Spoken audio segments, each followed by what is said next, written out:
Hey, what's going on YouTube? We're back with another Borderlands video, and today's topic will be the history of Lilith the Siren, and she's best known for being one of two known living Sirens, for being the current leader of the Crimson Raiders, and for her addiction to iridium. Lilith is originally from the planet Dionysus. She's 5'7", she's 27 years old as of the events of the first game. Her favorite color is pink, and she really likes lighting people on fire, corroding people, and electrocuting people. Roland and Lilith were dating for a time, but Roland dumped her to focus on keeping Sanctuary safe, to take the fight to Hyperion, and to focus on leading the Crimson Raiders. Now, Lilith's wanted poster features a running joke about her being the hot chick, so instead of showing her face, the wanted poster shows her chest instead, and she is wanted for conspiracy, witchcraft, theft, and murder to the tune of $1 million.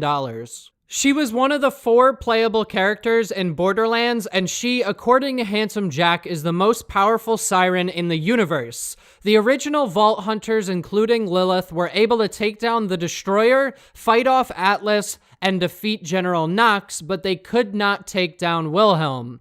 Now, Lilith and Roland actually went on vacation to Elpis after they finished up the events of Borderlands 1. Jack ended up asking the duo for help, and initially they said no because they were vacationing, but things changed and they allied with Jack for a short time. Eventually, Lilith and Roland saw Jack for who he truly was, and they devised a plot to stop him and destroy the Eye of Helios along with Moxie. This damaged a lot of the Helios station, completely destroyed the Eye of Helios, and put a massive dent in Jack's plan to civilize Pandora by killing all of the bandits on the planet. Later on, once Jack and his hired Vault Hunters killed Zarpedon and fought their way to the Vault of the Sentinel, we find out that Lilith was tracking Jack the whole time. Once the Sentinel is defeated, Lilith enters the vault and attacks Handsome Jack, damaging his face severely by burning a vault symbol onto his face and destroying his left eye in the process. She is also responsible for destroying the relic that granted Jack the knowledge of the Vault of the Warrior. Moving on to the events of Borderlands 2, Lilith started off by drawing the bandits away from Sanctuary so they would be safe.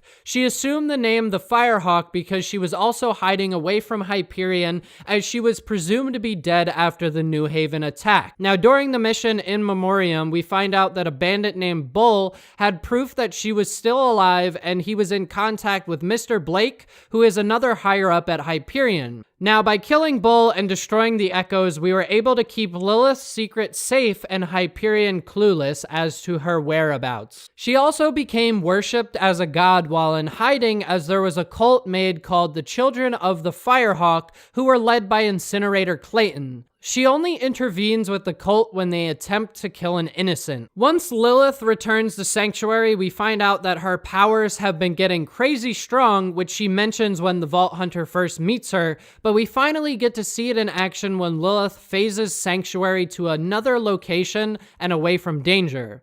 This is where we start to see Lilith's iridium usage start to skyrocket. We know Lilith is a Siren, and a powerful one at that. Now, she was the most powerful character in Borderlands 1, and Angel specifically mentions that Lilith should not come into her chambers during the mission where angels fear to tread. Of course, Lilith doesn't listen to this, and this allows Handsome Jack to capture the strongest Siren to charge the Vault Key even faster in order to wake the Warrior. She was taken to Heroes Pass inside the Vault of the Warrior in order to prepare for the controlling of the Warrior, and during this time she was subjected to torture from Jack.